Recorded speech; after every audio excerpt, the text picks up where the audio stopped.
Hi, everybody, and good morning. This is Carol Lovely once again on Lake Harriet Spiritual Communities uh, Facebook page. I'm doing another live um, section of Vitality and Vision. It's your time to shine, where I share some tips to help you to revitalize your energy and proactively explore all the brilliant, unlimited possibilities within you.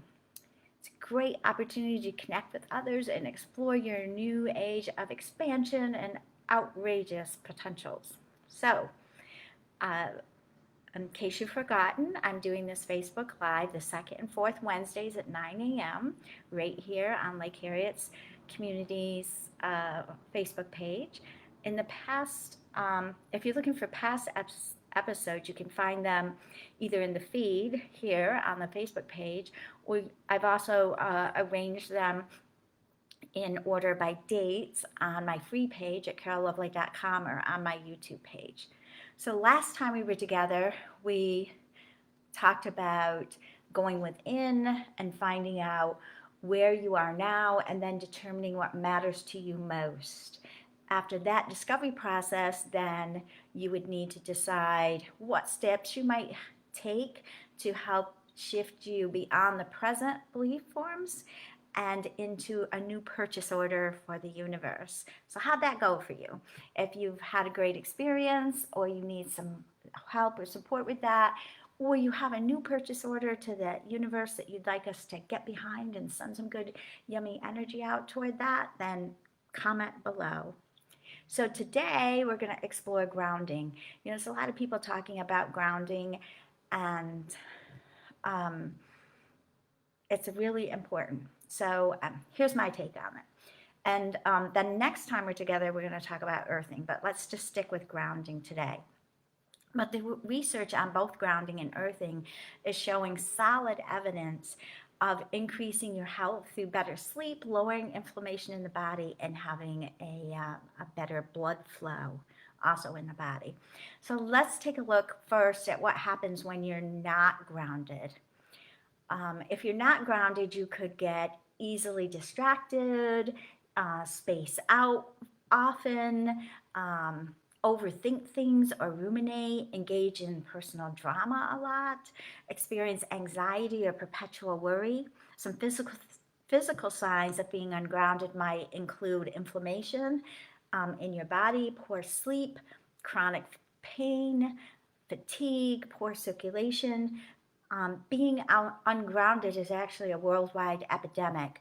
And it's so entrenched in us that very few people recognize just what a problem it is.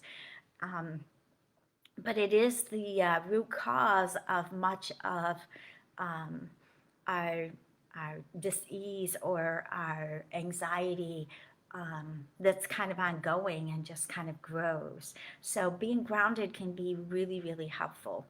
One of the reasons, I'm just going to digress for 1 second. One of the reasons that grounding is such a big challenge across the planet is because we are electrical energies. We have all these electrical vibration energies in our body, like our meridians and our chakra systems, and they're all connected. And we're healthy when we're connected to the energies of the earth also, like it's a good flow from us down to the earth and back up. And so when we have become a society over time that we don't take our shoes off, and that our shoes are made out of the bottoms of them, the soles are made out of rubber and plastic and leather and things that don't really conduct energy very well. So it's actually the bottoms of our shoes that, in the fact that a lot of people are staying indoors too much and not getting out on the earth, that are really keeping us as a society very ungrounded. So how do you ground yourself? So just for a moment, if you want to, you can close your eyes for just a second. We're only going to do this for a couple of minutes here. But take a moment and imagine that you're walking barefoot on the beach. One of my favorite things to do, and maybe it is yours too. So you're walking barefoot on the beach and you're feeling the warmth of that sun starting to connect with your skin. You're kind of listening to the rhythm of the crashing waves. You're starting to take a deep breath and smell the ocean, that beautiful salty smell of the ocean. You're feeling the wind as it's kind of, brushes against you. Um, and you might be hearing those seagulls or the lapping of the ocean as it's constantly um, bringing up the waves. There's a sound that goes with that. Yeah, so kind of stay there with that for a moment.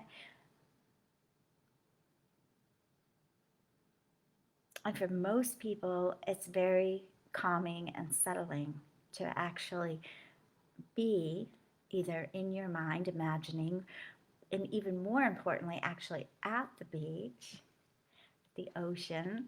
And people notice also a similar feeling when they're walking barefoot on grass or through a park or they're out in nature. And in those moments, you are grounded. And it's one of the reasons that people are drawn to the ocean and to nature.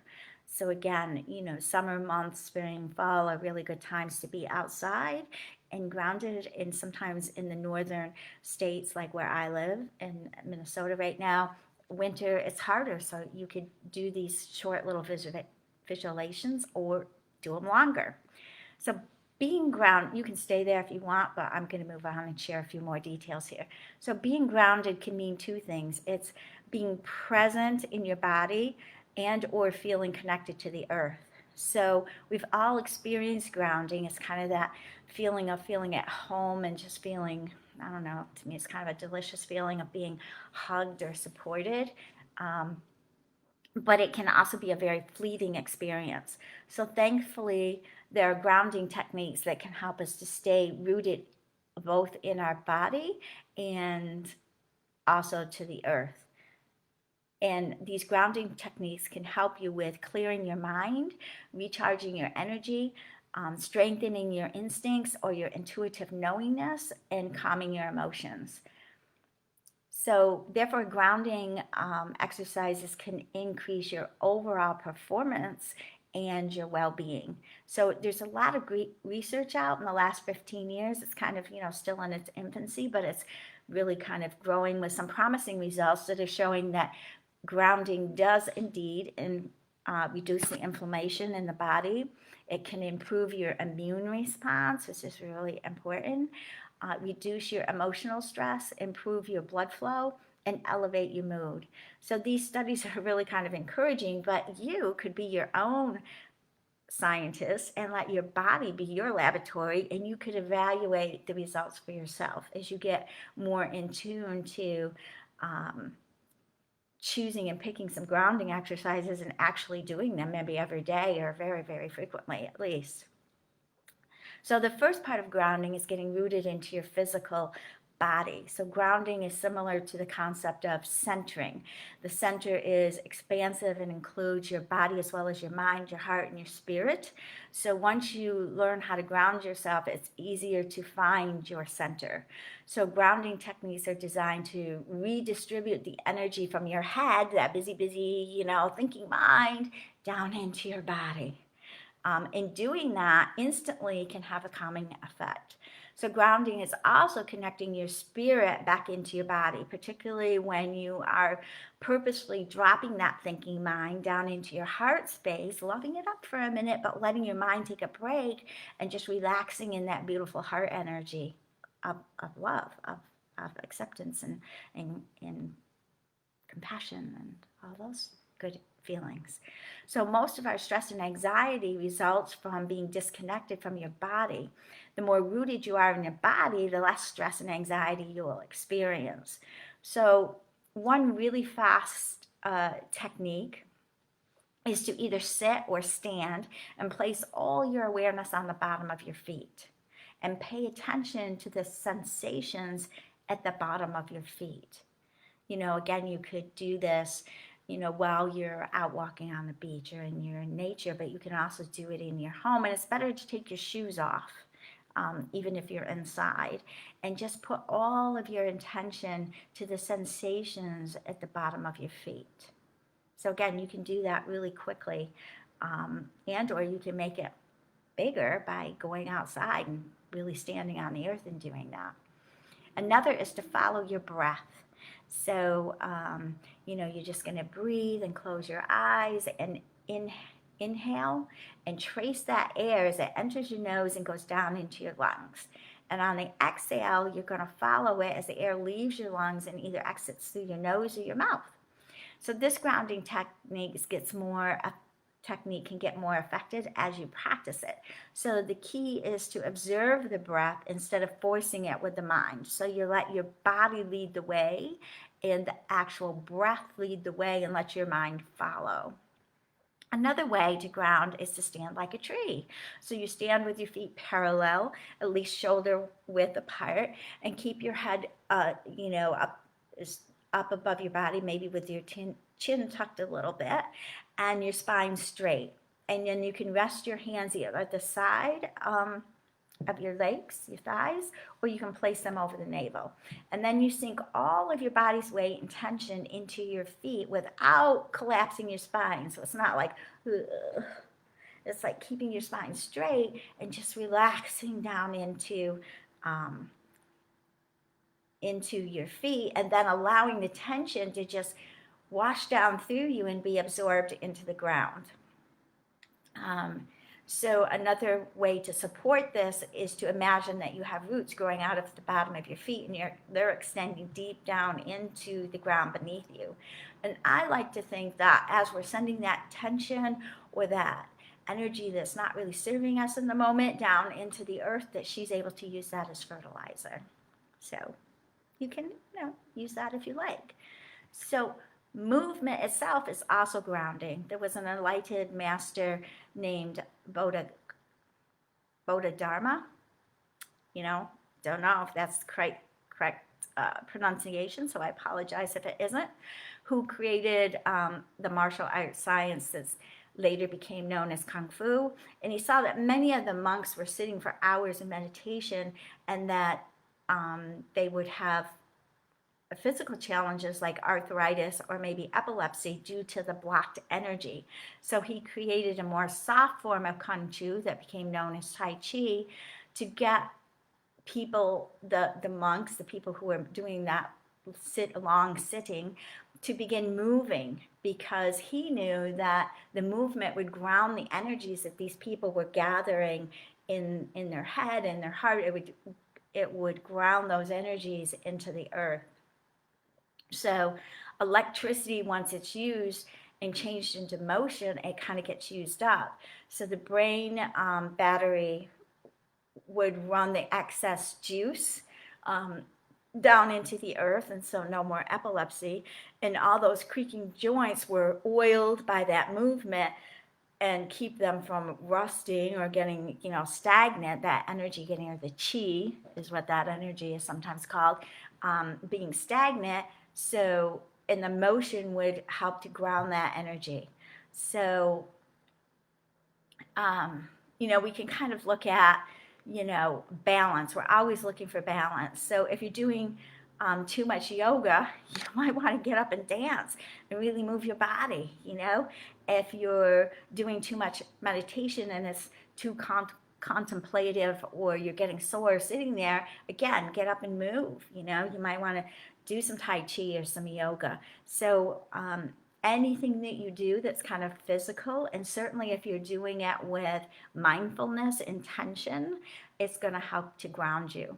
You can also use water to ground you. So taking a shower from head to toe, just visualizing again that all that tension and stress is leaving you and going right down the drain. Drinking lots of water and staying hydrated, swimming, floating in water, sitting by the water and pay attention to the water, is there movement, is there stillness, is there, what's going on with the water, really becoming engaged with it. You can also take an Epsom salt bath. An Epsom salt bath is very grounding, but it also has some other really great things, like it helps you to release toxins. So if you have some toxic toxic energy in your body. Maybe you're not starting not to feel well or whatever. Epsom salt bath can help to absorb that toxicity and again send that down the drain. So that's a really good one. Sitting in the sun helps to ground you. Sitting on the ground with your back to a tree while you're sitting in the sun, also very helpful. It also helps you, of course, with your vitamin D levels. So you're getting some help here in a couple of different ways. You can sit or lay down on the earth, or again in those colder months, you can even, lay down on a couch or your bed, close your eyes and feel your body just sinking into the ground or into the material that's beneath you. And notice how that feels, and take some of those slow rhythmic breaths, again paying attention to the breath coming in and the breath going out, and also paying attention to how you're just sinking into the earth and what that feels like, that loving embrace, that comforting energy. And we've always heard about the tree huggers for grounding. But how about you take it one step further and you hug the tree with gratitude, giving, your gratitude toward the tree, and for the tree's life and for its roots that go deep down into the ground. A lot of times I say to people, if you're going to, be outside and you want to feel grounded and you like I just mentioned, you sit with your back against the tree, you're kind of borrowing those roots, to send what's not helpful to you, either your anxiety or sadness, whatever it is, down into the earth, and then bringing up through those roots what would be more helpful. So having gratitude for the tree, for, our ability to breathe air, for its shade, for its beauty, all those good things. You can also ground by hiking in nature. And again, the more mindful, if you're running up the mountain as fast as you can go just to get to the top, it's good, you're moving your body, but how about you slow down, and while you're hiking or in nature, you're really appreciating all of nature that is around you, and taking some time to, smell, to feel, to listen, bring all those senses into it. You can also pick up a rock, a stone, a crystal, and put all your intention into your connection. So I feel like, the stones and the crystal beings hold the record or the library of this earth, or of our planet. And so you can really just, hold a crystal or a rock and just kind of sink into that connection. Yeah, just thinking about it, close my eyes and go. But, it's a really good thing. And you can also place the crystals or the rocks on your body. Gardening is a very good way to ground, particularly if you really love gardening. If you're just out there like, I don't really, but I got to get this done, maybe not so much. But if you really love gardening and you love having your hands in the earth and the dirt, and you love seeing those plants coming up, and the beauty, and you're really in that connective energy, just being on the earth and having your hands in the earth, very grounding. Automatic writing or coloring can be really grounding. We're having all these newer, in the past several years, mandala colorings for adults, or coloring books for adults, but it's very grounding and kind of brings you back again within your being, within your stillness. So when you're outside, it's easy to ground just by allowing your palms of your hands, the bottoms of your feet, your entire body to touch the earth. So walking in grass, laying in sand, swimming in the sea, doing some, exercise stretches while you're out there, all very grounding. So as a recap, grounding techniques provide powerful method for increasing your awareness of your body and your spirit, as well as connecting you to the earth. So these exercises offer a diverse range of health benefits. So enjoy and let us know how that goes. over the next 2 weeks. So next time we're going to explore earthing, and earthing is a grounding exercise that reconnects you to the earth. A little bit different, and research is also showing that earthing reduces inflammation and helps us with free radicals. So again, we're going to really dive in and understand earthing a little bit better next time. So that's it for today. I will see you again on the second Wednesday of October, which is the 14th, for another great tip to help you to revitalize your energy and proactively explore all the brilliant, unlimited possibilities within you and outside of you too. So let us know if you need any support with the grounding, or if you have some other great suggestions for grounding. You could leave those down below, because everybody loves suggestions. So go ahead and chime in. I would just want to let you know that I have a few spots left in my quantum energy class that starts Thursday, tomorrow at 7 p.m. It's a 6-week class where we really dive deep into how your energies of your body and the field of energies around you, the quantum connections, and how you can use that to tap in and really start to shift your energy and the Earth's energy, because it needs some shifting, particularly right now, and bring more joy into your life, live your life in a way that you're choosing to create, as opposed to just living out old patterns. So again, that starts tomorrow. If you want to join in, you can sign up on my website. I'm also going to be speaking at Lake Harriet this Sunday at the 10:30 Zoom Sunday service. And I'm going to be talking about enjoying your sacred power. So again, that's this Sunday, September 27th. And the login information for that is at Lake Harriet's calendar, on their calendar, which is really hosted at Meetup. So don't get confused about that.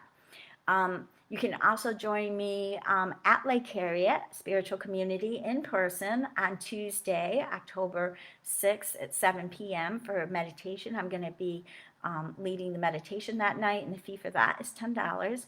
And you might consider registering for a day-long program, Become an Agent of Change, that myself and Alex Fries are going to be doing on Saturday, November 7th from 9:30 to 2:30. So again, you can find out more information about all of these upcoming opportunities either on Lake Harriet's website, which is lakeharrietspiritualcommunity.org, or you can check out my website, which is carollovely.com, and sign up or register at carollovely.com. Book now. So have a great 2 weeks. Take time with grounding and with the earth energies, and bringing yourself back to center and finding a place of peace. And I'll check in with you when we come back together again next week. So thanks for those who have joined us. And if you're looking for more of these, you can find them again on my YouTube page, or my website on the free page, or in the feed here on Lake Harriet's Facebook page. Enjoy!